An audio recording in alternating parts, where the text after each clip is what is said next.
Saya diperlakukan gak adil. Come to Jesus and repent dari dendam kepahitanmu, supaya dia kasih kelegaan. Sehingga waktu kamu lega, kamu datangi musuhmu, menjadi pembawa damai, bukan pembawa kasus.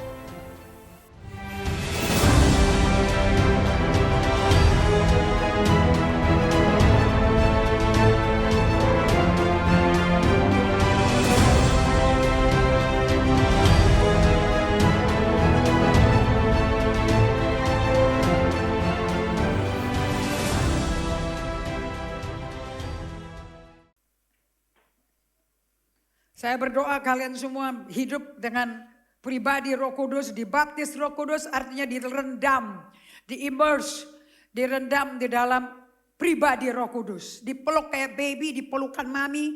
Kalau Anda mau tahu, baptisan Roh Kudus itu seperti baby di dalam plasenta, di dalam air ketuban.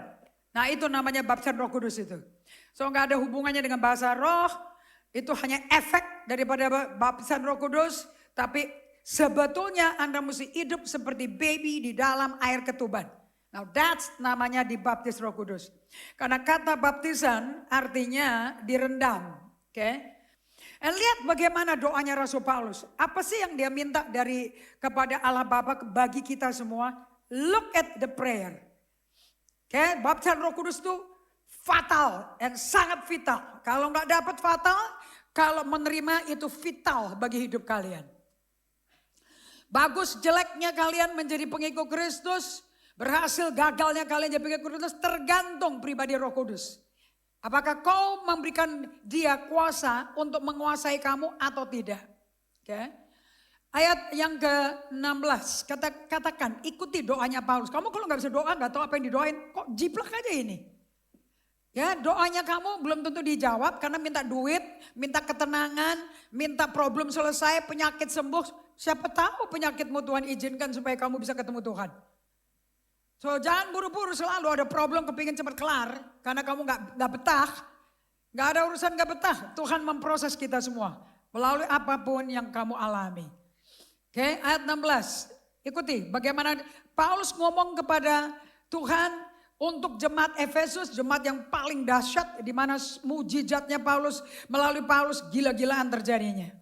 Ini gereja paling besar dan gembalanya sangat muda, namanya Timotius, baru 18 tahun sudah jadi gembala, menggembalakan ribuan orang. Gak ada urusan Paulus ngajarin dia bagaimana bikin khotbah, sama sekali gak ada. Betul-betul karakter Allah di dalam Timotius yang dibentuk.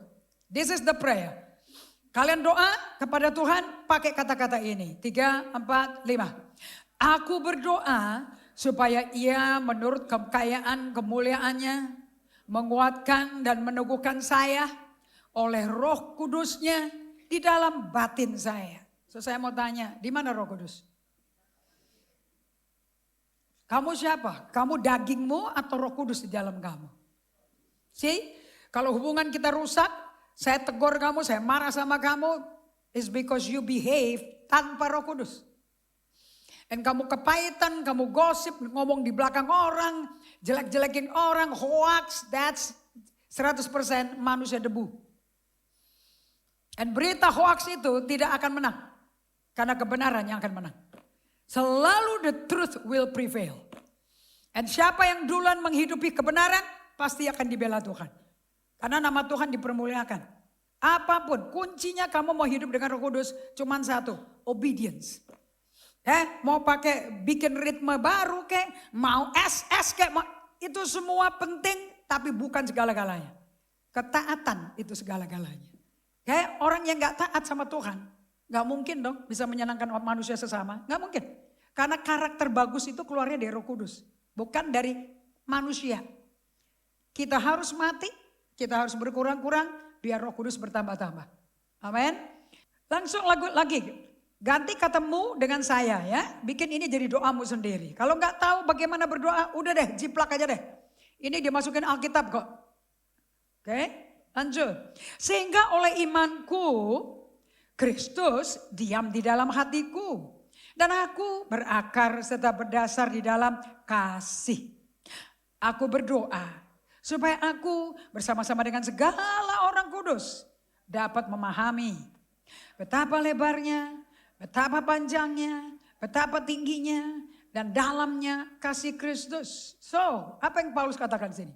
Tanpa hidup berkomunitas, kamu gak akan mengalami kasih Kristus.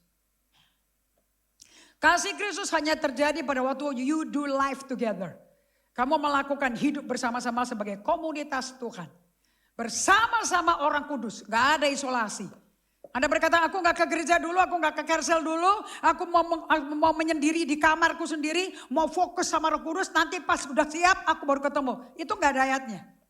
Justru di dalam persekutuan, justru dalam kelompok itu kelihatan.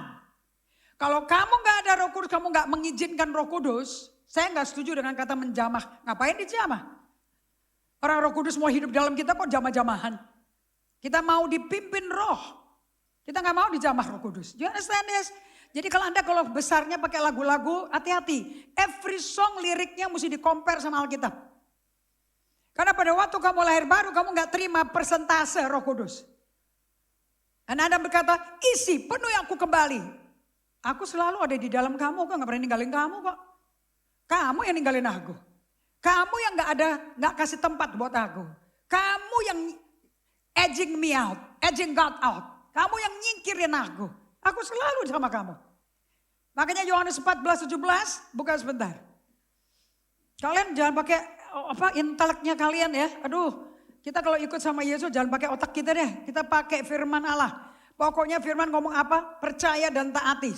Kamu ngerti gak ngerti, that's your problem. Tapi firman akan membuat kamu ngerti. Oke, Yohanes 14:17. Oke, katakan sama-sama, 2, 3. Yaitu Roh kebenaran. Dunia tidak dapat menerima dia. Jadi kalian kalau gak ngerti, kamu manusia duniawi. And bahasa roh, jangan dikeras-keras. Karena kamu juga gak ngerti. Dan orang yang dengar juga gak ngerti. It's no use. Paulus berkata, buat apa berbahasa roh di tengah-tengah jemaat? Gak ada yang ngerti. Kalau mau buktikan kamu ada dipenuhi Roh Kudus, kamu bernubuat. Kalau berbahasa roh kamu gak ngerti, orang gak ngerti, jangan tambah bingung. Enak karaktermu buruk laginya. Nah kayak begini, jadi Anda kalau dengar orang bilang aku luka. Hei ada Roh Kudus kok di dalam kamu, masa gak sembuh-sembuh? Gitu aja jawabannya, simple aja begitu. Karena kasih menutupi hadirat Allah menyembuhkan kita. Kalau orang kanker sembuh, orang HIV sembuh, itu di dalam ibadah, waktu didoakan, itu yang bekerja siapa? Pendetanya atau Roh Kudus? Of course Roh Kudus. Hati-hati jadi pendeta, jadi orang-orang yang mendoakan orang-orang sembuh, aku yang nyembuhin. Oh, hati-hati ya. Saya mau ngomong sama kalian, tidak ada satu orang bisa berkata, melalui Apostle Indri, melalui pendeta gua di Jogja, melalui pendeta gua waktu di Kalimantan, aku berbahasa roh. Gak ada ayatnya. Anda tidak berbahasa roh karena didoain orang. Satu-satunya orang bisa lakukan baptisan di dalam Yesus, baptisan selam. Itu memang mesti butuh pendeta masukin kalian. Tapi bahasa Roh Kudus, no way man. Yang berdoa Yesus. So lihat ayat 16-nya, Yohanes 14. Itu semua ada di slide tuh. Aku akan minta kepada Bapa. Siapa yang minta? Apostle Indri? Minta buat kamu? No.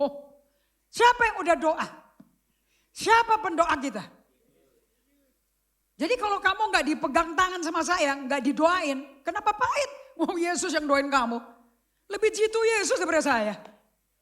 Lebih jitu Yesus daripada SL atau SPSP. Betul apa tidak? Nah kenapa kok SL sama kita semua mesti belajar? Yes, because kamu adalah extension daripada tangan Tuhan. Kalian tidak bisa berkata kepada orang, aku udah puasa buat kamu loh, aku puasa buat kamu supaya kamu dipenuhi Roh Kudus. Tuh kan dapat kan? Kalau kamu ngomong kayak gitu, siapa yang bikin, yang punya andil? Siapa yang gede kepala? Siapa yang mencuri kemuliaan Tuhan? Siapa yang sakit hati? Jikalau, ini Yesus yang ngomong semua nih, kalau kamu pakai Alkitabnya Sky, semuanya merah tintanya, right Sky? The sky is blue, but the word is red. Okay, so it cannot be invisible, it will be very visible. Because this red stand out from the blue, or even from the yellow pages, the dying paper. Oke? Yuk katakan sama-sama. Yesus berkata begini pada kita. Jikalau kamu mengasihi aku, kamu akan menuruti segala perintahku. So ada syaratnya mau dibaptis Roh Kudus. Do you love Jesus? Bagaimana kamu buktikan kamu cinta Yesus? You obey all the word. Kau taati semua perintahmu. Bagaimana lu minta kuasa Tuhan, mentaatinya gak bisa, gak mau. And how do you obey? By loving Him. Dengan mengasihi Dia. Bagaimana kita bisa mengasihi Tuhan? Karena Dia dulu mengasihi kita. Seluruhnya mengenai perjalanan kita dengan anak Tuhan. Ngaku-ngaku Yesus Tuhan. Itu semua pekerjaan Roh Kudus. Yang inisiatif, yang proaktif, yang pionir Roh Kudus. Keselamatan tidak ada datang dari pendeta. Keselamatan datang dari Tuhan. Yohanes 4 katakan itu. Salvation comes from the Jews. Keselamatan datang dari bangsa Yahudi. Karena dari bangsa Yahudi keturunan Abraham keluar Yesus di situ. Betul apa tidak? Makanya mesti pintar sejarah. Kalau nggak belajar sejarah Alkitab nggak ngerti Injil. You're blind. And dari semua makhluk yang senang kamu buta firman, iblis. Jadi kalau kamu malas baca Alkitab, iblis berkuasa di kamu. Gak mungkin gak. Makanya ada manusia kedagingan, ada manusia dipimpin roh. So pilih. Mau dipimpin setan atau mau dipimpin Roh Kudus. As simple as that. Lihat ke Galatia 5 sebentar. Saya gak peduli. Jangan mau saya pakai rasul kayak, mau pakai gembala kayak, mau pakai penginjil kayak, terserah. Itu hanya julukan untuk berfungsi. Itu karena urapannya aja. Ya. Tetapi apakah saya hidup dipimpin setan apa dipimpin Roh Kudus? Itu kelihatan dari ketaatan saya. You don't obey the Holy Spirit, you're in the flesh. Pasti kamu hidup dalam kedagingan, gak mungkin. Dan kelakuan kamu nyakitin orang, kelakuan kamu gak menyenangkan orang gak happy sama kamu ditegur, marah balik, berantem lagi di situ. Gak ada buah kasih sama sekali. Hakku, hakmu. Oke, lihat Galatia 5 ayat yang ke-22 sampai 25. Alright? 2, 3. Tetapi buah roh ialah, stop. Buah-buah roh atau buah? Berapa buah? 1. Gak ada buah-buah roh, cuman 1. Kamu ada kasih, kamu ada 8 yang lain. Karena Allah adalah kasih. Gak ada 9 buah roh. Ada kasih, ada Allah. Ada damai sejahtera, ada sukacita, ada kelemah lembutan, ada kemurahan, ada kebaikan. Because itu karakter Allah. Jadi yang kamu mesti kejar Allahnya. And Roh Kudus adalah Allah. Bukan angin, bukan api, bukan tenaga, bukan burung merpati. Itu sifat-sifatnya seperti itu. Tetapi itu pribadi. Seorang pribadi. And gak ada orang pribadi. Kamu menerima saya, waktu kamu datang kemari belum berlahir baru, sampai lahir baru, kamu terima saya utuh. Kalian gak terima kepala saya dulu, kemudian tangan kanan saya, gak ada. Jadi kalau doa, penuhi aku, gak cocok. Aku sudah ada sama kamu. Bahkan dia bersumpah, aku gak pernah ninggalin kamu atau biarkan kamu. Bagaimana sepotong-sepotong, aku kasih ke kamu. You see, wrong understanding tidak bisa bikin kamu mentaati firman. That's why you cannot talk to the Holy Spirit. Makanya kamu gak pernah bisa komunikasi. That's why your prayer is dead. Karena kamu pikir dia hanya pengaruh, kuasa, angin. Nyatakan kuasamu. Aku udah di sini, kamu minggir dong supaya aku bisa nyatakan kuasaku. Terlalu banyak intervensi sama kamu. Roh Kudus sangat sensitif pribadinya. Bahkan bisa berduka dia. Oke? 1 buah roh ya. Apa namanya? Kasih. Dari kasih memancar apa?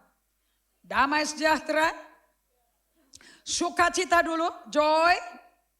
Oke, kalau Anda belajar dari practicing the way, in the community, kamu share your sadness, your sorrows, and your joy.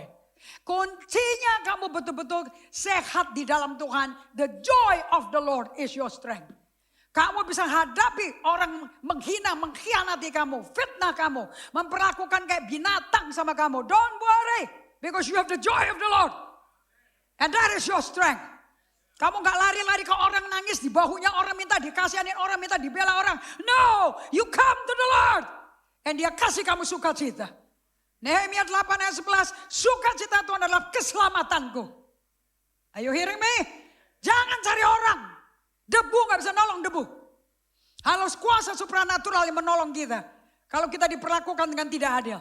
Bagaimana dengan orang-orang yang mengalami human trafficking? Bagaimana anak 10-12 tahun menjadi buruh kanak-kanak di mana-mana? Who will defend their case? Kalau bukan karena Roh Kudus yang menolong mereka, nggak mungkin mereka bisa selamat dari pelacuran. 10-11 tahun sudah menjadi pelacur loh.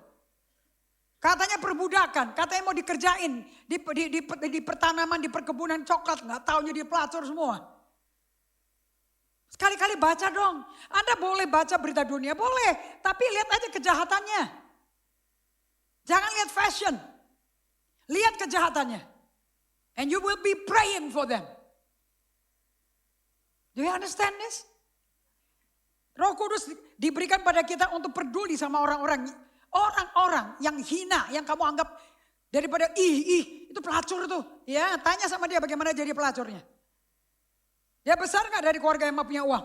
Dia besar gak dari keluarga yang komplit? And what about you? Gerejanya ngapain? Khotbah terus gitu. Percuma dikhotbahin kalau gak dipraktekin. Ini buku yang butuh action.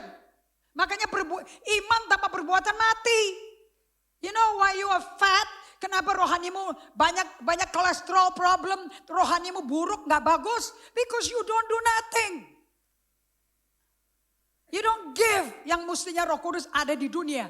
Tempat kegelapan. Kamu simpan hanya duduk-duduk cantik. Menjadi pendeta, menjadi guru sekolah minggu, maunya khotbah, maunya penampilan. What is going on, man? Justru orang yang butuh pertolongan tuh di luar hari Minggu loh. Dan hari Minggu itu untuk merayakan apa yang kau nyatakan Roh Kudus di dunia luar dari Senin sampai hari Sabtu. You see how people get help. Minggu kita rayain. That's hari Minggu. Bukan hari Minggu tunggu dikhotbahin.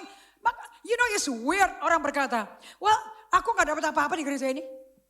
Aku gak bertumbuh. You know kenapa kamu gak bertumbuh? Karena kamu gak berakar. Tanaman yang berakar pasti tumbuh. Dan akarnya harus di dalam kasih. Itu kan doanya Paulus tadi. Aku berdoa agar engkau bersama-sama orang-orang kudus. Tahu betapa dalamnya, lebarnya, tingginya. Kasih itu. Dan berakar pada kasih itu. The problem is you are not rooted in love. Kalau ada akar, ada pohon. Kalau ada pohon, ada buah. Correct? Makanya Galatia 5 Paulus berkata pakai istilah apa? Buah roh. So are you a planting of the Lord? Kamu tanaman Tuhan gak yang berbuah? Bagaimana kamu menuntut pendeta suruh bikin kamu bertumbuh? This is the food for your spirit man. Persekutuan dengan Roh Kudus setiap hari. Yang kamu datang melalui Yesus kepada Bapa, yang bikin Bapa Yesus nyata tuh Roh Kudus. Yang bikin kamu nangis tuh Roh Kudus. Oke? So, tetapi buah roh ialah kasih. And there is a joy. And Henry nangkep, karena saya ulangi lagi di Bali. John MacComber berkata, if the joy is diminishing. Kalau sukacita itu semakin tipis, dosa semakin besar. The reason why you are bitter, kenapa kau pahit? Kenapa kau kecewa? Kenapa engkau menghakimi orang? Because there is no joy. And if there is no joy, there is no Holy Spirit being with you. Yang ada cuman bahasa roh yang kamu terima 15 tahun yang lalu. Tapi pribadi yang memiliki bahasa roh tidak ada lagi. Dia bukan pacarmu. Dia bukan kekasih jiwamu. Dia cuman angin yang berpengaruh. Jadi kalau mulut kamu ngomong yang jelek-jelek tentang orang, you know what you're doing? Kamu lagi nunjukin betapa keringnya, betapa bobroknya kamu. Enggak merusak reputasi orang. Sebab untuk kalian hidup dengan baik, dengan dewasa, is up to you. yang bikin kebun saya cantik. Saya tunjukin video kebunnya Oma yang saya piara dengan 2 tekang kebun. Kepada supplier 3 vendor yang akan melakukan landscaping di rumah HR. Dan mereka berkata, bagus sekali kebunnya ibu. Ya. Ini semua tanaman tropis nggak ada bunga. Tapi tanaman di tempat dingin, banyak sekali bunganya. Tapi kalau kita variasi warna daun, bisa cantik seperti ini. Ada daun putih, ada daun veragata, hijau, luarnya putih semua, hijau, strap putih semua. It is variety. Ada yang putih, merah semua pinggirnya. Isn't that beautiful? Dan setelah saya pergi ke lokasi kemarin di rumah Ceko Maria di EHS, ya dengan adanya rumah untuk berada bersama Tuhan, untuk abiding in Jesus. Kuncinya cuma abiding. Kuncinya kamu hidup dengan kuasa Roh Kudus, abide. Tetap diam dalam aku diam dalam kamu. Itu gak ada yang bisa ditawar. Maka Roh Kudus itu seorang pribadi. Bukan angin mamiri, bukan goyang-goyang kayak orang kesetrum. Pertama kali kesetrum benar. Karena dia kuasa yang bangkitkan langit dan bumi. Kuasa yang keluarin Yesus dari neraka. Terang dong, kuat sekali dong. Masuk ke badan kamu ya goyang semuanya. Nanti baca sendiri ya, buah roh baca sendiri ya. Ayat 24, 23. Barang siapa? Halo, siapa? Siapa? Apa artinya barang siapa Yanyan? Apa artinya barang siapa Yanyan? Apa itu siapapun? Apa Profesor Taran? Magistran? Semua orang. Anybody. Yang namanya orang anybody. Siapa bilang sih mesti anggota GGA? Siapa bilang sih mesti ada di Kersel dulu? Di jemaat Galatia banyak yang berbahasa roh sebelum mereka bertobat dibaptis selam. Banyak. Tuhan gak kaku. Barang siapa? Lanjutin. Barang siapa menjadi milik Kristus Yesus. Menjadi siapa? Kamu milik dirimu sendiri gitu kok. Gak ada duit, stres. Gak sukses bisnisnya, rugi-rugi, bisnis kecil, minder. Itu tipikal orang yang sama sekali gak bergaul dengan Roh Kudus. Apostle lagi marah, minggir, ngilang. Nanti kesambar geledak soalnya. If you walking with the Holy Spirit, orang mau marah, orang mau apa, justru kamu empati. Pasti ada sesuatu yang dia ngalami. Anything I can help? Boleh gak saya bantu? Bukannya kabur. Orang kesakitan, kecelakaan, jatuh dari motor. Stop mobilmu, buka, tanya, anything I can help. Seperti orang Samaria yang baik itu. Do you understand this? Itu disuruh siapa itu orang Samaria yang baik? Itu Yesus katakan itu kasih loh. Itu hukum yang kedua loh. Tapi kalian, jangan. Nanti malah dirampok kitanya. Loh, daerah sini banyak rampok loh. Kok jadi self-preservation? Kok jadi nyelamatin diri? Itu tipikal orang yang gak tahu kamu tuh miliknya Kristus. Dari mana kita miliknya Kristus? Buka 1 Korintus 6 ayat 19. Kok jadi mentingin nyawanya selamat, nyawanya kaya, nyawanya beres, gak mau kena masalah. Bagaimana? Kasih itu berkorban. Kalau kasih itu gak berkorban, itu bukan kasih. Love always sacrifice. Love doesn't demand. Karena begitu besar kasih Allah pada dunia, dia korbankan anaknya yang tunggal. Even God korbankan anaknya. Anda hati-hati ya, duduk-duduk di gereja tapi kamu gak hidup sesuai firman, kamu kalau mati gak ke surga loh. Karena di kitab Wahyu dikatakan, di kitab Wahyu 20 akan ada buku-buku perbuatan. 7,6 miliar manusia, 7,6 miliar buku perbuatan.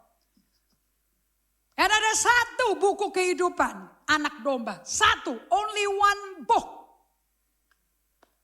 Dan kamu setelah Yesus turun datang kedua kali, kamu keluar dari Firdaus dan kamu akan dihakimi di situ.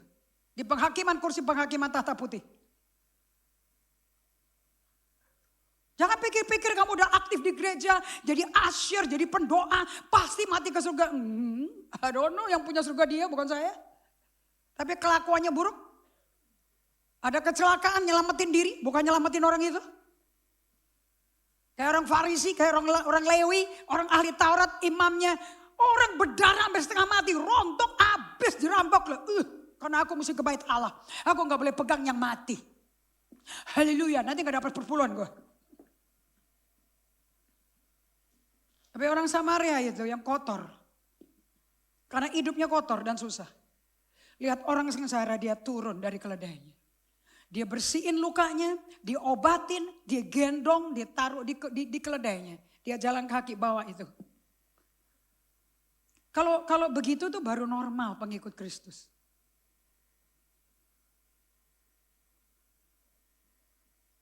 Bukan lapor ke apostol Indri, terjadi kejadian ini, bagaimana mau dulu aja.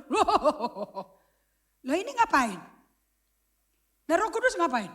Kok mesti selalu lapor ke saya?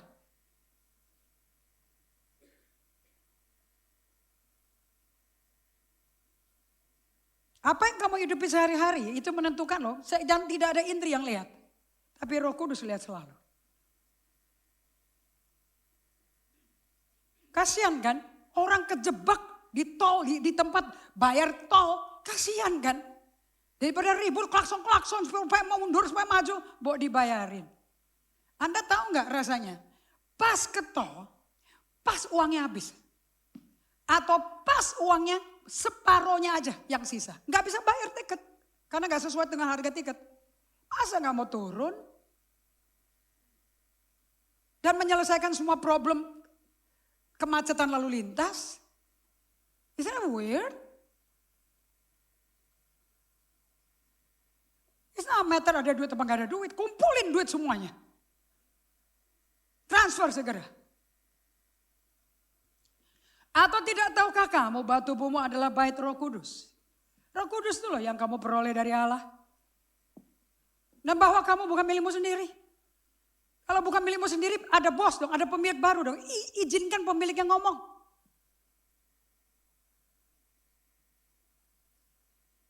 Dan perbuatan Roh Kudus selalu baik. Dan Efesus 2:10 berkata, kita diselamatkan karena kasih karunia oleh iman loh. Yang tahu ya, iman kenapa mesti pakai iman? Karena iman berasal dari Roh Kudus. Iman timbul dari pendengaran. Pendengaran akan firman Kristus. Betul atau tidak? Berarti Tuhan ngomong gak? Bagaimana Tuhan duduk di surga, di sebelah kanan Allah Bapa, bisa kedengaran sama kamu di Cengkareng? Kalau bukan karena Roh Kudus yang menyampaikan. Jadi dari awal kita selamat gara-gara siapa? Roh Kudus.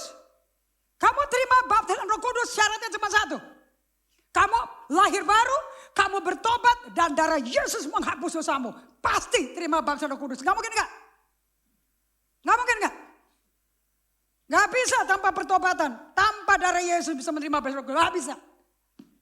You need the Holy Spirit to begin with. Untuk dibaptis Roh Kudus. Karena di mana ada darah, di situ ada Roh Kudus. Di mana ada pertobatan, di situ ada Roh Kudus. Gak bisa hidup dosa, minta baptisan Roh Kudus. So siapa? Kita milik siapa? Kalau kamu ngaku udah aku udah berbahasa, udah pernah dibaptis Roh Kudus. So saya menjadi asyir aja, aku gak bisa terima lagi. Ngaco. Pergaulanmu tiap hari sama Roh Kudus kayak apa? Keluargamu kayak apa? Dingin kayak lemari es, kayak freezer?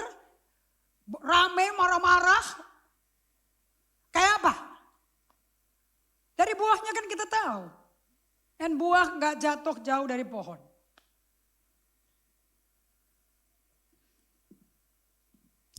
Balik ke Galatia 4, Galatia 5. Ayat yang ke-24. Cepetan bukanya. Barang siapa menjadi milik Kristus Yesus sudah? Sudah belum? I don't know. Kamu udah ngalami belum 1 Korintus 6? Itu pertobatan dari perjinahan percabulan tuh. Barang siapa menjadi milik Kristus, ia telah menyalibkan daging dengan segala hawa nafsu dan keinginannya. Kalau disuruh puasa gak marah-marah. Apalagi udah sakit-sakitan badannya. Puasa tuh normal. Intermittent fasting is normal. Itu medical aja kok. Fasting itu mengizinkan sel baru untuk menghancurkan, menyingkirkan sel yang rusak. What's so difficult? Kenapa kalau suruh puasa kok selalu nanya jam berapa makan apa yang boleh dimakan. Makan angin Pak. Makan emosimu. Coba puasa dari ngomelnya kamu. Puasa dari negosiasi kamu. Just be obedient. Puasa di Yesaya 58 jelas sekali kok. Buat apa kamu puasa gak makan tapi kamu nuding-nuding orang. Kamu diem-diem, kamu lari dari kenyataan. Apa-apaan? Kamu nahan gaji pegawaimu. Yatim piatu tersiksa. Kamu gak peduli sama sekali. Tunggu acara gereja. Nanti ada Natal, kita pergi ke Yayasan Manula. Kalau gak ada acara, gak usah. What do you mean? It's a day-to-day thing. Makanya gereja ada diaken. Itu ngasih makan buat janda-janda miskin itu tiap hari kok. Masa orang makan cuma Natal sekali setahun, mati dong jandanya. Betul apa tidak? It's a day-to-day thing, it's a lifestyle. Hidup dengan emosi sehat, rohani dewasa, it's a lifestyle. Practicing the way is a lifestyle. Masa mesti hadir hari Kamis, every day praktekan itu. Dan kalau 9 praktek disiplinnya Yesus kamu gak lakukan, you're not following Jesus. Yesus tidak memiliki hidupmu karena kamu ngatur sendiri maunya kamu. Hati-hati loh, kata-kata praktek mesti diislami loh. Kenapa kok namanya praktek? Profesi apa pakai kata praktek? Profesi apa pakai kata praktek? Apa? Ada gak dokter pakai kata praktek? Jam 9 sampai jam 11 setiap hari Minggu. Terus dari Senin sampai Sabtu nggak ada apa-apa. Plong, kosong. Itu praktek nggak tuh? Itu bukan praktek. Kalau praktek tiap hari. Nggak ada, cuma seminggu sekali. Lanjut. Jikalau kita, ulang lagi ayat 24 ya. Barang siapa menjadi, kalian punya lidah murid kan? Punya lidah murid. Jangan direnungkan firman-Nya ini diperkatakan kalau udah hari Minggu. 2, 3. Barang siapa menjadi milik Kristus Yesus, ia telah nyalipin daging dengan segala hawa nafsu dan keinginannya. Keinginan itu nafsu manusia. Gue mau nonton Netflix habis ini. Habis ini kita ke bioskop yuk. Kita makan di mall yuk. Ada restoran enak. Itu nafsu. Kalau udah nafsu ramai sekali. Belum tentu Kersal itu sehat ya. Kalau isinya nafsu saja. Kersal yang sehat akan balance. Ada waktu puasa, ada waktu makan. And this is, kamu gak akan nolak kalau kamu tahu kamu milik Kristus. Ada bos yang ngatur ritme hidupmu. Ayat 25. Lanjut. And jikalau kita hidup oleh roh. Saya mau tanya sama kalian. Bedanya kata barang siapa di ayat 24 sama jikalau itu bedanya apa? Itu di Roh Kudus kalau berbicara KBBI loh. Grammarnya gak main-main loh. Kalau dia ngomong barang siapa ada limit gak? Gak ada. Anybody. Right? Kalau pakai kata jikalau, limited gak? Limited apa tidak? Terbatas apa tidak? Hah? Of course dong. Ini udah jelas di sini dikatakan. Jikalau dipimpin oleh roh. Kalau kamu itu milik Kristus. Tidak lagi ngikut keinginan daging. Betul apa tidak? Jadi masih bisa milih gak? Masih bisa milih berdosa gak? Come on man. Kapan Apostle marah? Waktu intelek saya ditantang. If you are too stupid, I'm very upset. Karena you wasting my time. Orang gak pernah baca Alkitab mau debat sama pendeta, you shut up. Mendingan kamu ngomong, yes. Aku mau renungin kembali firman-Nya. Biar firman-Nya kerja di aku. Bukan supaya kamu ngerti. Biar firman diwahyukan ke kamu. Sehingga kamu ngerti. Dan kalau kamu ngerti, kamu dimerdekakan. 100% firman yang kerja. 100% Roh Kudus yang kerja. Ngerti firman Roh Kudus yang lakukan. Gak butuh saya. Sekolahmu berapa sih GPA-nya? Orang GPA-nya sampai 100, 400 juga gak bisa bunuh diri kok.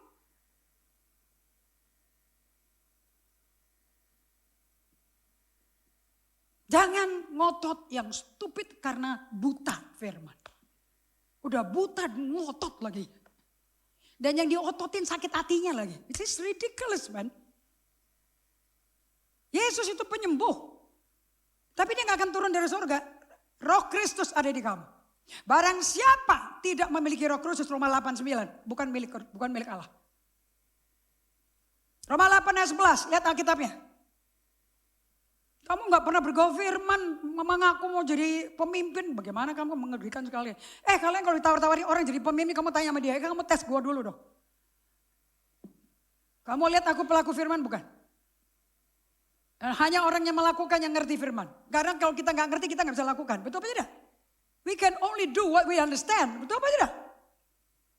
Tapi kalau gak ngerti, terus mengaku mengerti, wah itu penipu namanya itu.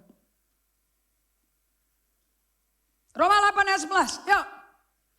Dan jika roh dia yang telah membangkitkan Yesus dari antara orang mati, diam di dalam kamu, abiding in you.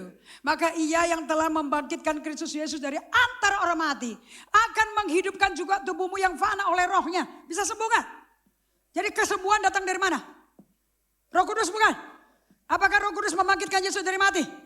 Jasad jenazah jadi badan yang hidup. Itu karena Roh Kudus, yes or no? Badan kamu yang rusak karena sakit penyakit, obat-obatan yang berpuluh-puluh tahun. Bisa gak sembuh?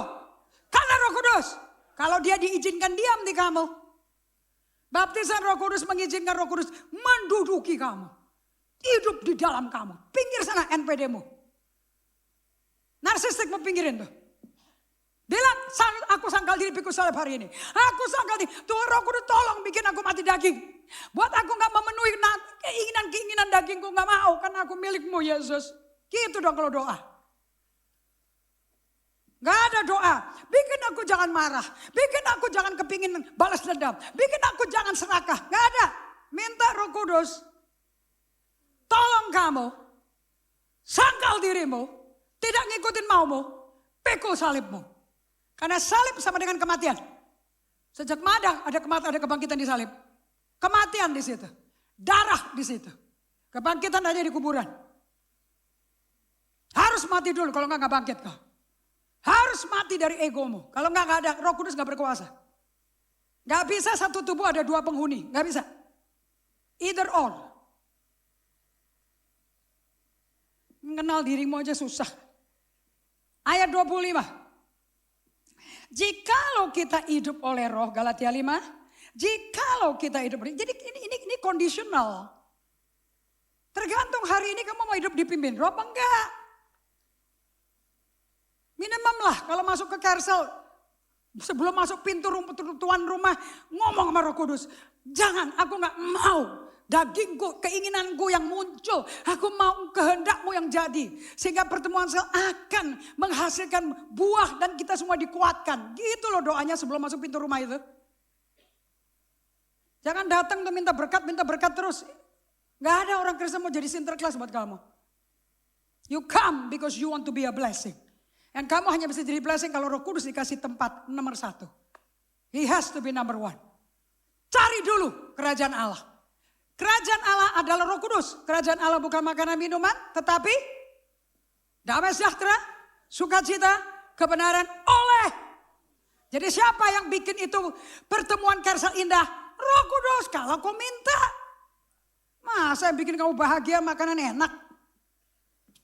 Nggak mungkin dong. Saya enak-enak makanan sebentar lupa. Udah kita bisa pergi ke WC, keluar semua.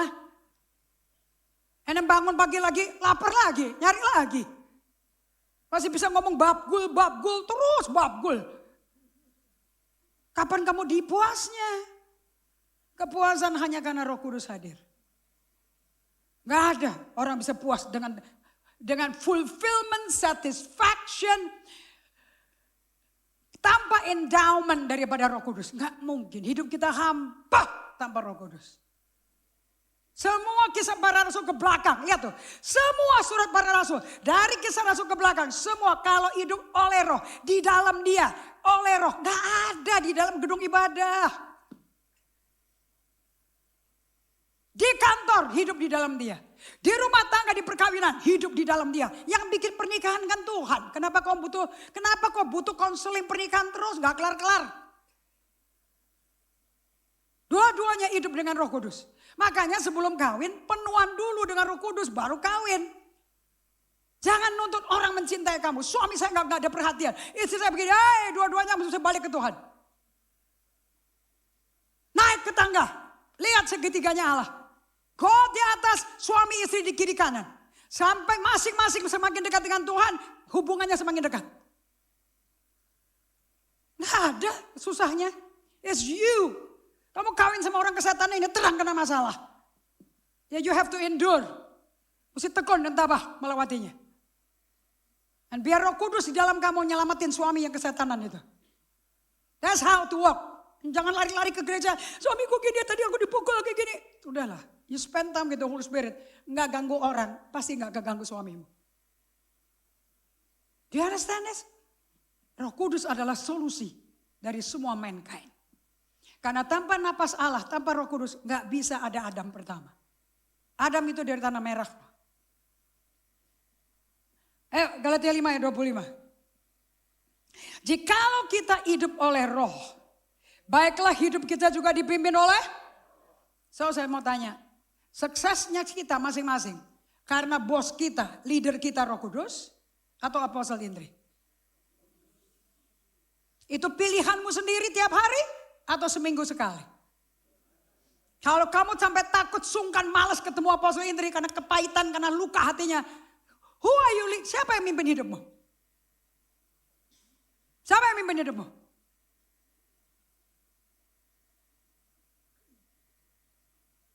Kamu juluki segala macam lah. Apostle galak, apostle keras kayak begini. Dan saya gak mau deket-deket karena dia keras. Aku luka.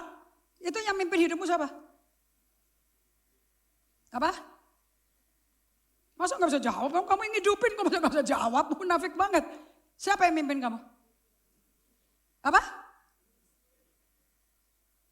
Diri sendiri. Bagian mana dari dirimu? Bagian mana dari dirimu? Kenal dong dirimu. Know yourself before you know God. Ayo kenal dirimu sebelum kamu kenal Tuhan. Dari mana? What is your ego? Jelasin apa itu ego? Jelasin pada saya. Ego saya. So what is your ego?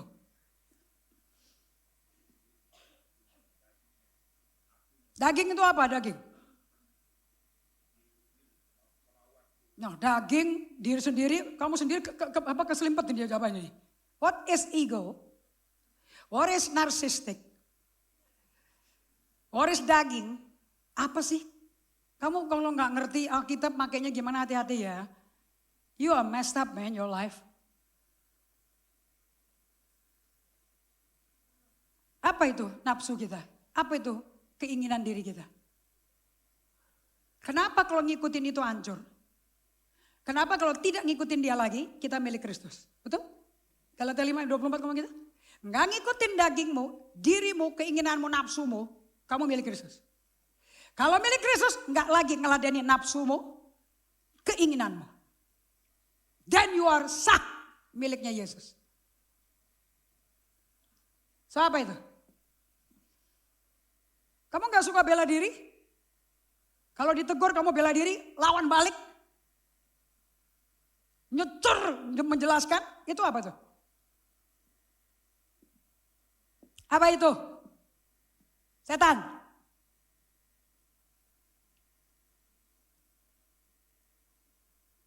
Yang mana itu? Bagian mana itu kamu? Which part of you? Jiwa. Bagian mana dari jiwa? Ya, saya ajarin ya, supaya kamu ngerti kenal dirimu ya. So you know which one is leading you today, which one is the Holy Spirit. Pada waktu kamu lahir di bumi, setan memberikan kita kado. Namanya manusia lama. Itu manusia lama dibentuk dalam dosa. Ini ayatnya ada semua loh. Tahu gak ayatnya di mana?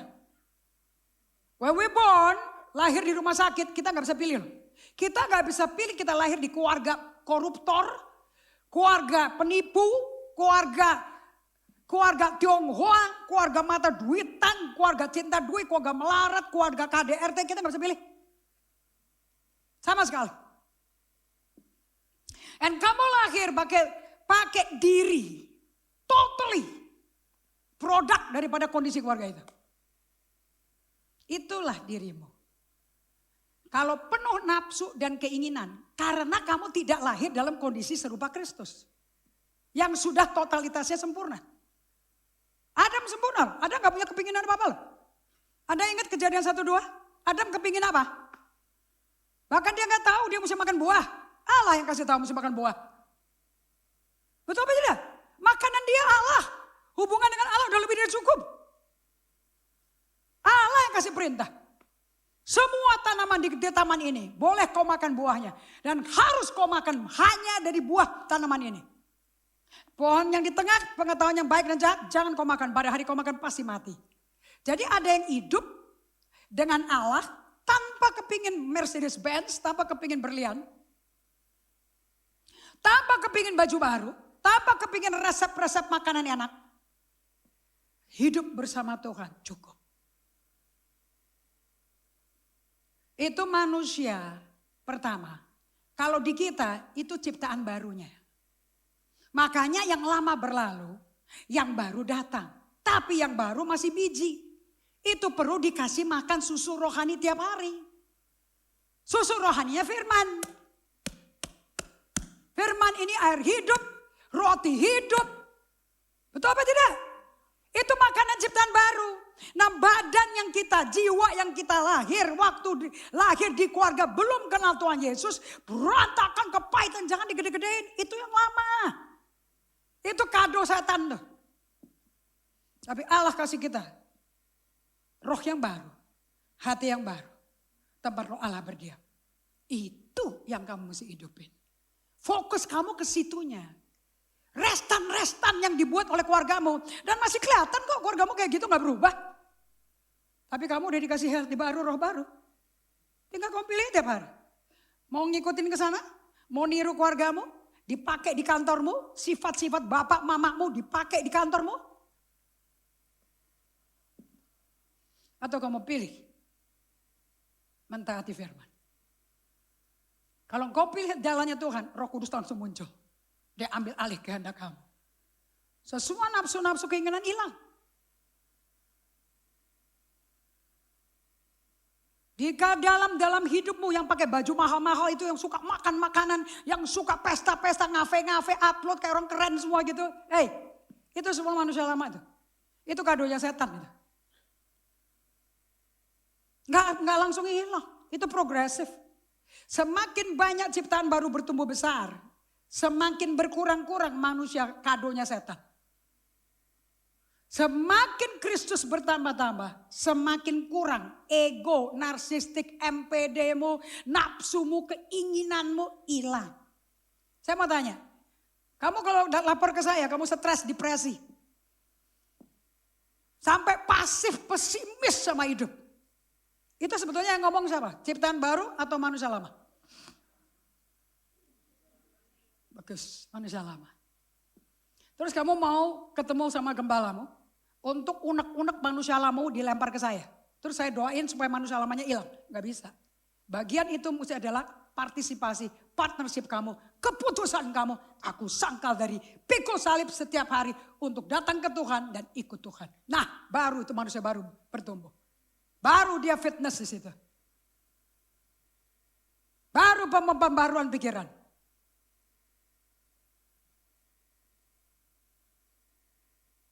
Dan tidak ada orang yang sempurna, yang sudah nyampe, udah selesai. Udah selesai, gue ngapain ketemu khotbah sama kamu, gue maunya di surga aja sama Tuhan. Masih ketemu orang kayak kamu, berarti saya belum selesai hidupnya. Saya belum sepenuhnya seperti Kristus. Are you hearing me? Jangan dibikin baptisan Roh Kudus, aku udah, buahnya mana? Takut. Bukti kamu hidup dalam manusia lama. Iman, kamu hidup dengan manusia baru. Alright? Ayat 25, lihat muka-muka semua, mukanya kayak orang tertuduh semua sini. Ayat 25, udah pastilah kamu Kristen kedagingan lah. Gak ada buah, gak ada hasil. Gak ada perbuatan baik. Hanya kerja buat kerja. Ini perbuatan baik kelihatan dari really good relationship. Restorasi, kalau dikatakan Tuhan merestorasi itu hubungan. And setan senang sekali ngerusak hubungan kita. Senang sekali. Makanya hukum kedua itu setara hukum pertama. Kasihlah sesamamu. Itu gak gampang tuh. Khotbah gampang diomongin tuh, hidupin itu. Saya kalau dengar pasal ini betak saya kan tuh keinget mama tiri saya. Tuh ingat kayak gitu tuh. Loh kok kamu ketawa, kamu juga begitu? Saya ingat papi saya yang keras. Saya ingat gini-gini. Ya bagus tuh ada Ibu Indri, kalau gak ingat gak ada semua itu peringatan itu. Ternyata masih ada tuh trauma sama mama tiri tuh. Ternyata masih ada tuh trauma sama papamu tuh. Ya Tuhan pakai saya lah untuk ngingetin. Daripada pura-pura merasa tidak ada sudah dimerdekakan padahal masih ada kan pakai topeng kamu. Anda tahu orang Israel 40 tahun, ini serius loh ya. Anda hidup dengan manusia lama, itu serius loh, gila loh kalian.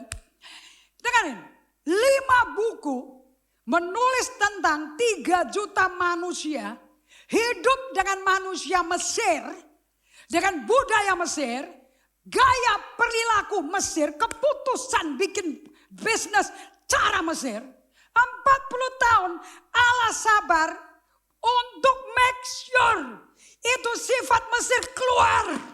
Supaya sifat Allah, Abraham, Ishak, Yakub, bapak leluhur itu keturunan Yusuf yang di Mesir. Bukankah mereka keturunan Yusuf? Supaya mereka memiliki pribadi Allahnya Abraham.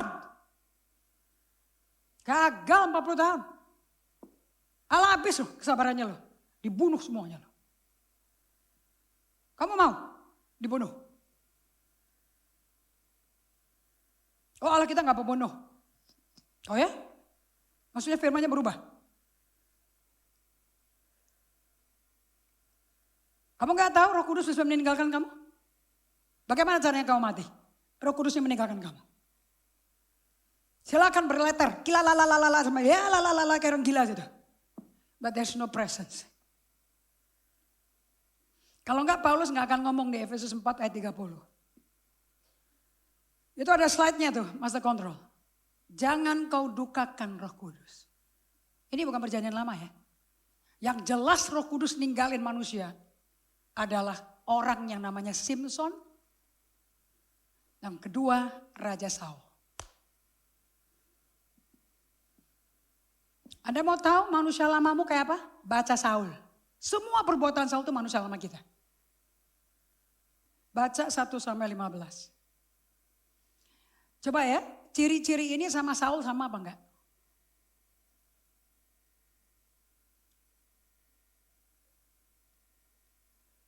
Saul harus membunuh semua orang Amalek.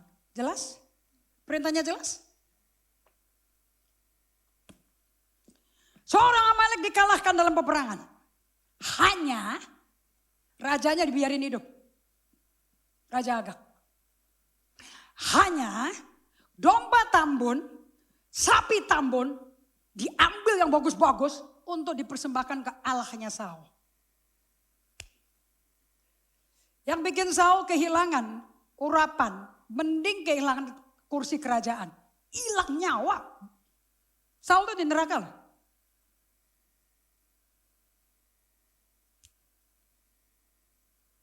Apa tangisan Allah kepada Nabi Samuel?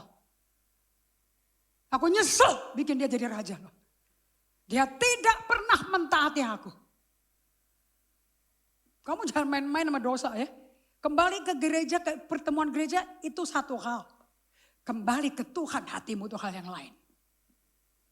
Jangan ke gereja tanpa hatimu kembali ke Tuhan.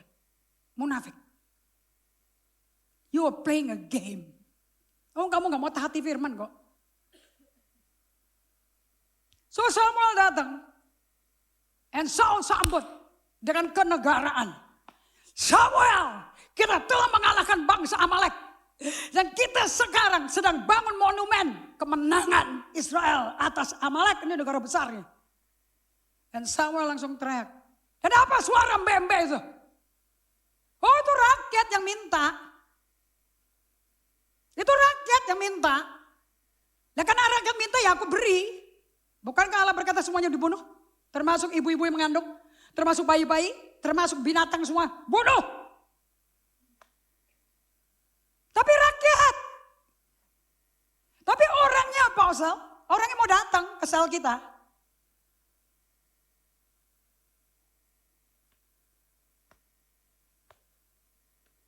So, saya ini ngomongnya udah pola pikir firman loh. Kamu belum nyampe ke situ. Setelah 22 tahun di GGA gak ngerti firman. Wah, you insult me, man. Menghina saya sekali.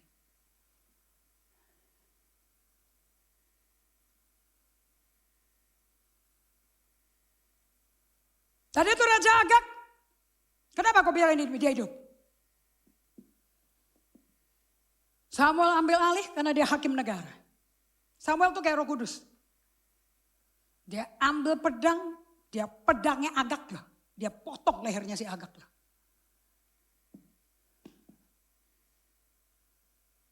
Semua kambing itu dibakar habis, dibuang. Dan hari itu Nabi Samuel ngomong kayak gini. Dia ngomong atas nama Tuhan, atas nama Roh Kudus. Hari ini. Kau ditolak Allah jadi Raja Israel. Badan lu masih bisa raja. Posisi kursi singgasana raja. Tapi kau bukan Raja Israel. Anda ngerti gak sih? So Saul itu pakai topeng gak? Hah? Kamu bisa anggota GGA. Kamu bisa ketua sel GGA. Tapi udah ditolak Tuhan. Saya lebih takut ditolak Tuhan daripada ditolak Indri Gautama. Saya manusia fana. Tapi Tuhan, penghakiman milik Tuhan. Don't play the fool. Lu mau duel sama saya silakan. Buktinya kamu duel sama pimpinan, udah bukti kamu kalah. Udah gak hidup sesuai dengan Roh Kudus.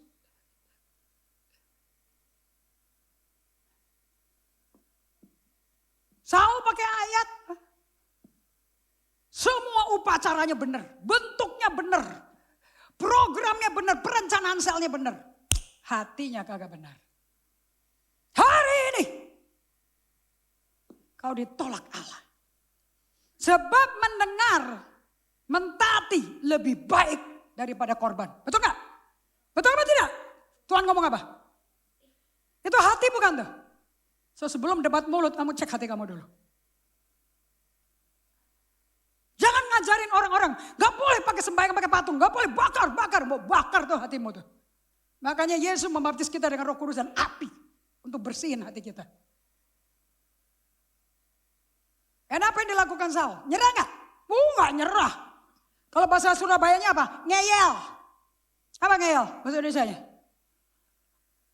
Terus, kalau bahasa Belandanya mopren. Terus nagih, negosiasi. Samuel ditarik sampai sobek lu bajunya Samuel. Ampuni aku depan rakyatku. Aku dosa sama Allah sama engkau. Dan engkau ampuni aku. Kenapa jadi suruh bikin show di depan rakyat? Dosa ke Tuhan, gak ada urusan sama Samuel, gak ada urusan sama Nabi, gak ada urusan sama pendeta. You understand?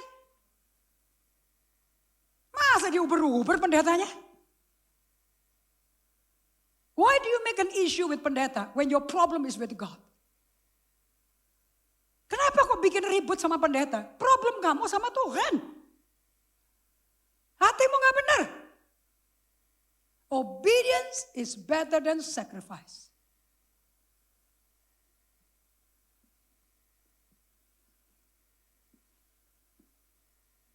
Jangan, you don't play me the fool ya. Jangan permainkan hidup saya. And saya bukan orang menyenangkan orang. I don't want it. I want to see the beauty of you. Ketaatanmu pada Tuhan keluar. Dengan cara gimana? Insaf, bertobat. Coba Saul bertobat. Ditolak Tuhan apa dikembalikan?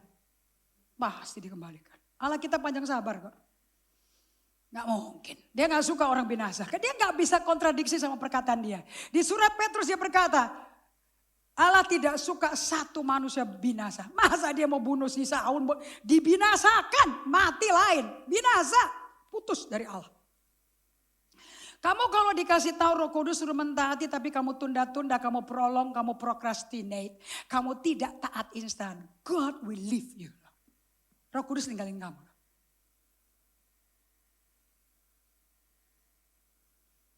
Saya bayar apapun untuk saya bertobat kembali kepada Roh Kudus. Enggak mau. Gue gak mau nyenengin orang. Aku mau nyenengin Tuhan. Oh, tahu bayarnya gimana? Bayar harga dirimu. I'm sorry. Gak pakai kalau saya salah. I am sorry. Yes, I was angry. But you better know why I'm angry. Tapi kalau amarahku bikin kamu bertobat, saya bersyukur sama Tuhan. Kita tutup dengan 2 Korintus 7. Wow. Ini mau terima Roh Kudus memang mesti pakai pertobatan, bro.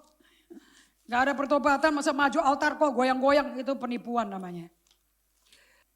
Pakai lidah murid semuanya. 2, 3. Jadi meskipun aku telah menyedihkan hatimu dengan suratku ini. Bisa gak seorang hamba Tuhan bikin kamu sedih? Kan kabar baik. Kabar baiknya akan terjadi kalau kamu bertobat. Lanjut. Namun aku tidak menyesalkannya. Saya review kamu, saya gak nyesel kok.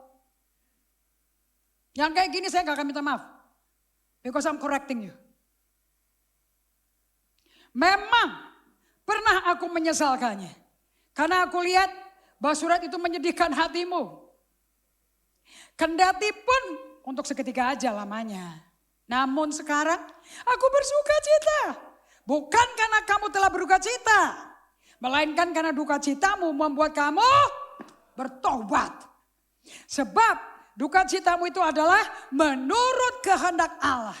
Sehingga kamu sedikit pun tidak dirugikan oleh karena kami. Sebab duka cita menurut kehendak Allah menghasilkan pertobatan yang membawa pada keselamatan. 2. Yang tidak akan disesalkan. 3. Tetapi duka cita yang dari dunia ini menghasilkan.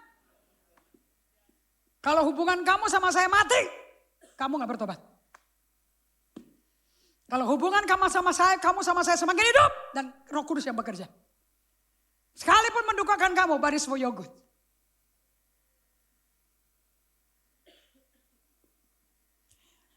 Sebab, lihat nih, produknya pertobatan karena duka cita. Harus ada duka cita. Ini bedanya duka cita Roh Kudus sama condemn dari Satan. Satan condemn ya, tapi Roh Kudus menginsafkan.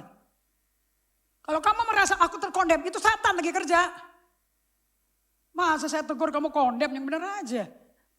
Sebab perhatikanlah, betapa justru duka cita yang menurut kehendak Allah itu mengerjakan apa di dalam kamu? Ngerjain apa? Nggak ada intelek, it's working in your heart. Mengerjakan pada kamu, 1, zeal, kesungguhan besar. Ini bahasa Inggrisnya zeal. 2, membahkan pembelaan diri. Bukan kamu bela diri. 3, jengkel. Benci sama dosa kamu. Takut akan Allah. Rindu akan Tuhan. Kegiatan dan penghukuman. Dan di dalam semuanya itu kamu telah membuktikan bahwa kamu tidak bersalah di dalam perkara itu. Karena kamu dibenarkan Tuhan. Anda kalau belum ngerti pertobatan murni, kamu ketemu sama saya pribadi. Ya, saya capek diputer-puterin sama masalah. Soalnya waktu begitu kamu saya digituin. Saya digituin. Come on man, I can go to. Saya bawa kamu straight ke Tuhan. Kok uring-uringan ini apa-apaan sih?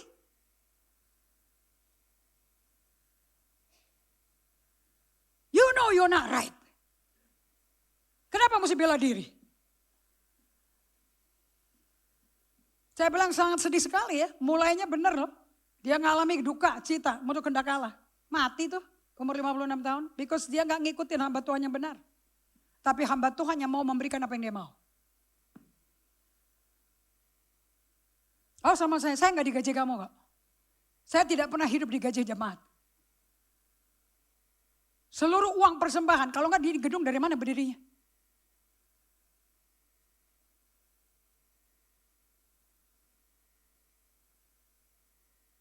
I'm a big giver.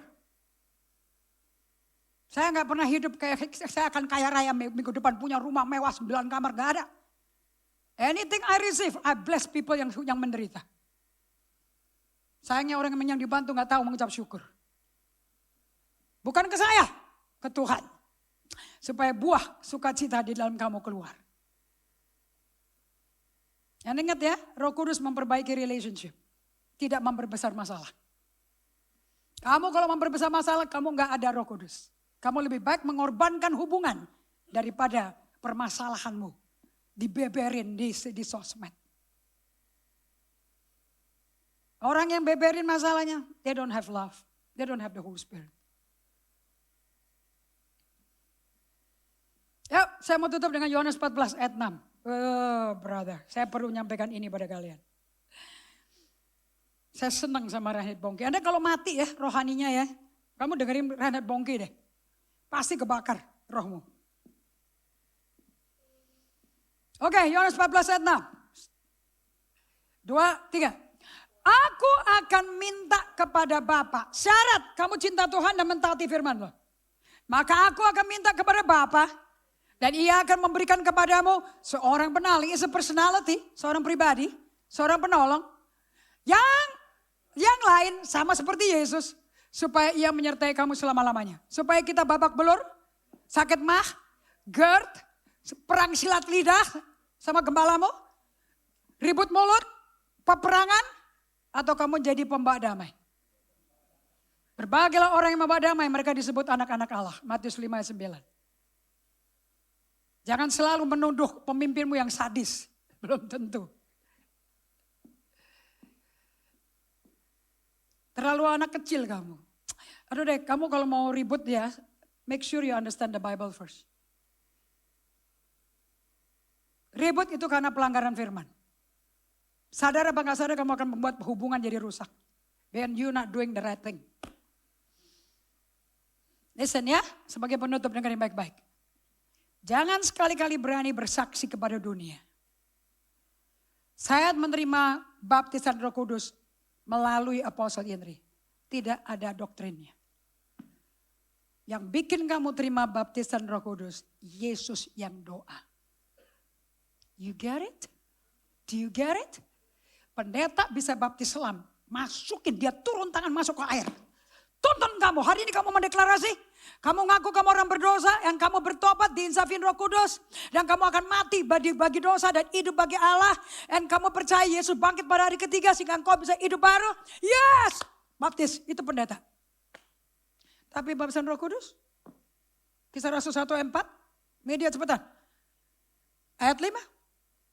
Yesus Yohanes Pembaptis berkata, aku baptis kamu dengan air. Tapi akan datang satu pribadi yang tali kasutnya pun aku gak layak buka. Dia akan baptis kamu dengan Roh Kudus dan api. So siapa yang baptis kamu dengan Roh Kudus? Berani-berani kamu ngomong pendeta yang melakukan. Ngawur tuh. Sebab Yohanes membaptis dengan air. Tapi tidak lama lagi kamu akan dibaptis dengan. Terus 6. Maka bertanya, mudah-mudahan ayat 4. Pada suatu hari ketika ia makan bersama dengan mereka, ia melarang mereka meninggalkan Yerusalem dan menyuruh mereka tinggal di situ menantikan. Yang buktinya telah kamu dengar daripadaku bahwa 5. Yohanes membaptis dengan air, tapi tidak lama lagi kamu akan dibaptis dengan. Oleh siapa? Yesus. Kok Roh Kudus gimana sih? Siapa yang memberi? Yesus. Siapa yang berdoa supaya Roh Kudus diberikan pada kamu sebagai penolong? Yesus. Siapa yang doain? Dan jangan kamu tumpang tangan orang berbahasa roh, kamu bilang, aku udah doain dan dia berbahasa roh. Hati-hati lah. Kamu curi kemuliaan Tuhan, Tuhan gak akan nambahin kamu lagi. God hates people yang sombong. Sombong rohani lebih jahat daripada sombong materi loh. Well, sombong is sombong anyway. Yang bikin Lucifer jadi iblis kan sombong. Are you hearing me? Tidak ada orang, kamu gak boleh utang budi sama orang. That's baru proof kamu sungguh bertobat. Tidak. Kisah Rasul 3:19 media keluarin. Bener gak lu bertobat? Karena tanpa pertobatan tidak ada Roh Kudus. Kalian berbahasa roh tapi kelakuannya kayak orang gak kenal Tuhan. sadar dan bertobatlah. Supaya bagaimana dosamu dihapus? Darah. Darah. Bukan perbuatan sumbangan uangmu. The blood. 20. Agar Tuhan mendatangkan waktu. That's the Holy Spirit. Gak usah ke altar kok, Poyo. Di rumahmu, di kantormu, di WC-mu kamu bisa didatangin kelegaan Allah. Ada Pentakosta besar. Ada times of refreshing. Keluarin ESV-nya, media. Ayat yang sama tapi ESV. Kisah Rasul 3 ayat 19, bahasa Inggrisnya please. Bahasa Inggrisnya jauh lebih jelas sekali. 19 please. Repent and then turn to God. Kalau King James berkata, repent and be ye converted. Bertobat. Akui dosamu, tinggalin dan balik ke Tuhan. Itu conversion namanya tuh. Kalau hatimu gak ke arah Tuhan, ya gak bisa dipenuhi Roh Kudus. Mau ditumpang ke tangan, mau dijejelin juga gak bisa. Understand? So that your sins may be. Bagaimana wipe the sin? Darah Yesus. That times of refreshing may come from the Lord. Waktu kelegaan datang dari Tuhan, segala Tuhan. Siapa yang gak mau lega di tengah tekanan batin, tekanan hidup, tekanan jiwa, tekanan utang. Siapa yang gak mau terima waktu kelegaan? It comes from the Holy Spirit. Saya tertekan, saya diperlakukan gak adil. Come to Jesus and repent. Dari dendam kepahitanmu. Supaya dia kasih kelegaan ke kamu. Sehingga waktu kamu lega, kamu datangin musuhmu. Menjadi pembawa damai, bukan pembawa kasus.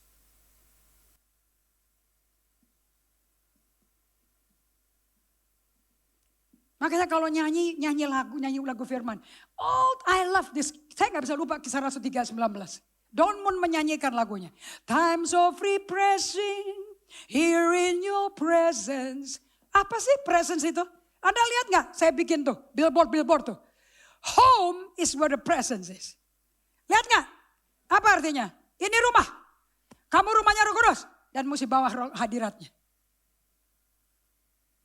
Jangan bawa kasus ke saya. Bawa hadirat Allah. Sehingga saya yang berkasus bisa sembuh, dilepaskan karena hadirat Allah dari kamu. We should be a giver, solution, bukan demand, pembenaran gue. Ya weird. Itu dunia setan kayak gitu. Kerajaan surga beda. Gak ada dongkol-dongkolan sama saudara seiman, gak ada. Amin. Kita berdoa sekarang, minta Yesus. Seminggu ini, minggu depan, selama seminggu ini, kamu puasa. Kamu puasa bukan gak boleh makan. Kamu puasa kasih waktumu buat makan-makan, ngopi-ngopi. No, I want to give my time to the Lord. Terus uang buat kopi gue kasih ke orang miskin. Atau gue mau tabung, gue taruh di mobil. Seandainya ada orang-orang yang gak punya uang di flashcardnya. Aku bisa keluar mobil dan bayarin dia di tiket e-tol yang dia gak bisa bayar. I want to be a blessing. Makanya taruh duit di mobil. Gak pas-pasan terus gitu loh. Always have extra. Jangan pelit jadi orang. Pelit bukti kamu gak ada tempat buat Roh Kudus sama sekali. Pelit betul-betul. Orang kikir gak ada Roh Kudus. Takut miskin gak ada Roh Kudus kamu. Menjijikan ngomong kayak begitu. Gak cocok sama orang yang menjadi milik Kristus dan menjadi bait Allah. It's better to give than to receive. Lebih baik memberi daripada menerima. Malu-maluin. Kalau saya terima, saya kasih langsung saya tabur. Thank God aku dipercaya orang lain. Aku akan kelola caranya Tuhan. Setiap kali saya terima persembahan, saya kasih ke orang yang gak bisa kirim anaknya ke sekolah. Yang ke sekolah RGA tak kasih tuh. Itu dia persembahan yang saya terima tuh. Gak ada pakai taker-taker saya utang budi, gak ada. Gak ada minta-minta GGA. Orang bisa percayakan saya, Tuhan sediakan saya pakai untuk orang-orang miskin. Yang perlu dijaga adalah janda-janda miskin dan yatim piatu. Dan orang-orang miskin. Take care of them. Bukan beli mobil 5. Bukan beli jam tangan 5. That's not you crazy. Saya kalau ada orang Kristen di GGA pakai ganti-ganti jam tangan, ganti-ganti.